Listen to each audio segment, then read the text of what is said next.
Halo is not a new face around this channel. It's the franchise that made me want to start making real content online. I've talked about the pros and cons of nearly every title in the series. Typically, these videos serve as a retrospective on the games.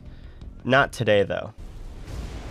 Today, I want to highlight and focus purely on the atmosphere of Halo 3 ODST. If you want to hear my thoughts on the rest of the game, the link will be in the description below or in the top left of the video right now. Before we start our journey through the streets of Mombasa, I want to shine some light on why I felt I needed to make this video to begin with. Some viewers might question why a video discussing a glorified DLC's atmosphere is even necessary.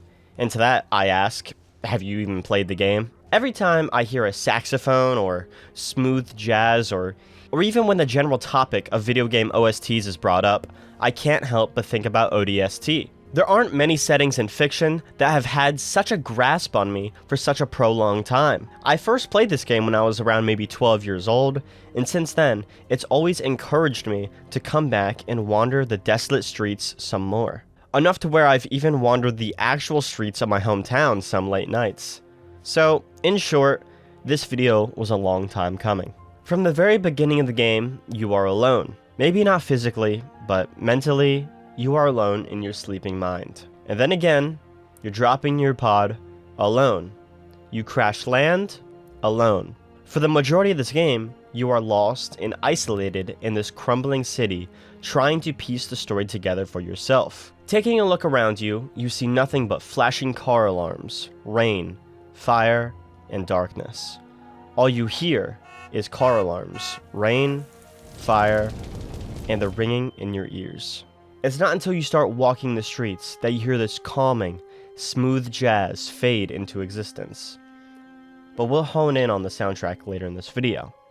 Right now, I just want you to sit here and focus on this scene from the very first few minutes of the game and think about what emotion it invokes.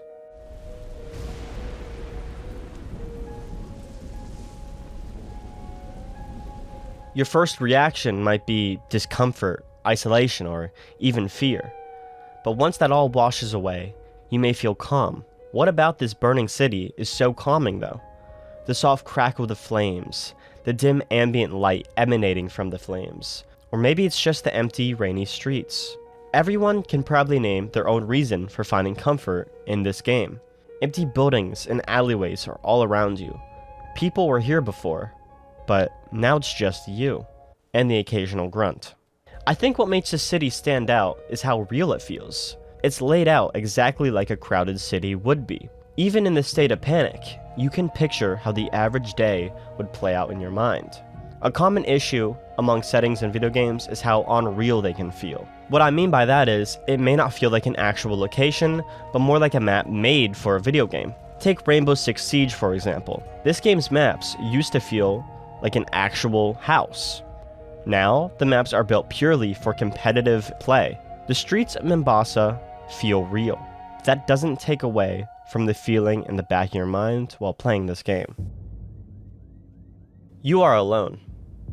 In nearly every Halo title, you have parts of the game where you are alone, but those are very short-lived. Chief always has Cortana with him, and when she was held by the Gravemind, he had the Arbiter, and now he even has the weapon to keep him company. Noble 6 had a mission or two where he's alone, but overall, he typically has one or two other members of Noble Team working alongside him. The rookie doesn't get this privilege, therefore, neither do you.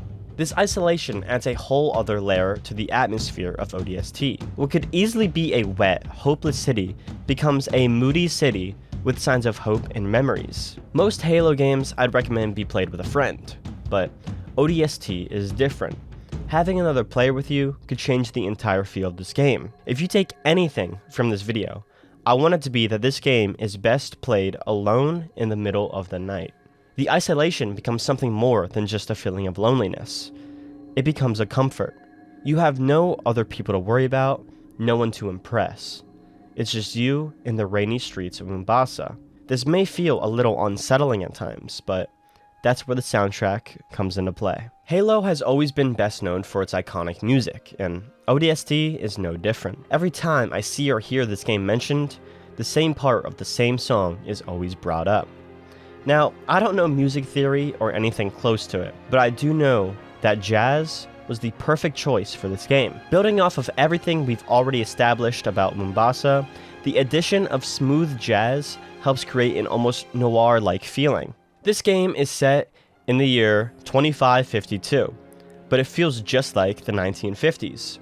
O'Donnell and Salvatore are true geniuses when it comes to setting the scene with just their music. Songs will have the player calm and lost in thought, and then quickly remind them what kind of game they're playing. All of this is layered with that feeling of hope spread across every Halo title. While most use powerful drums or vocal choirs to convey this emotion, ODST uses piano and saxophones to keep the player at ease and prepared to push on. Sadly, this jazz-inspired sound isn't used for the entirety of the game.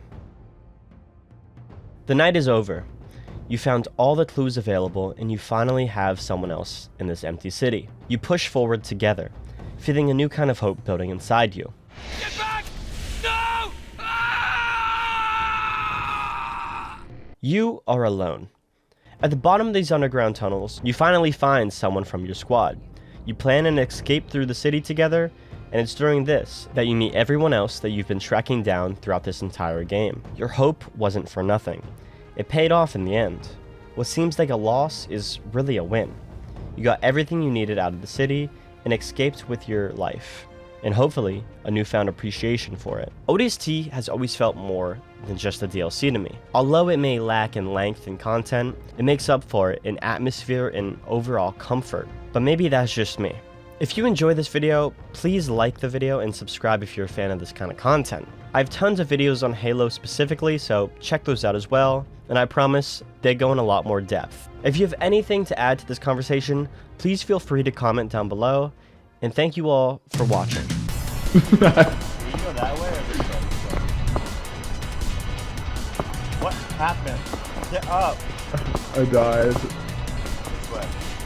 Uh-oh. Uh-oh. Ah! Ah!